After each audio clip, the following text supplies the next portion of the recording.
দেশ থেকে জলাতঙ্ক নির্মূলের লক্ষ্যে কুতুবদিয়া উপজেলায় কুকুরের টিকাদান এমডিভি কার্যক্রম 2025 সফলভাবে সম্পন্ন করার লক্ষ্যে অবহিতকরণ সভা অনুষ্ঠিত হয়েছে।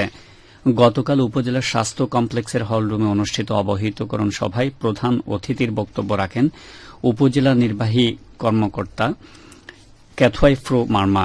স্বাস্থ্য ও পরিবার পরিকল্পনা কর্মকর্তা ডাক্তার রেজাউল হাসানের সভাপতিত্বে এতে এমডিভির সুপারভাইজার, উপজেলা সহকারী কমিশনার ভূমি, উপজেলা প্রাণী সম্পদ কর্মকর্তা সহ সংশ্লিষ্টরা বক্তব্য রাখেন।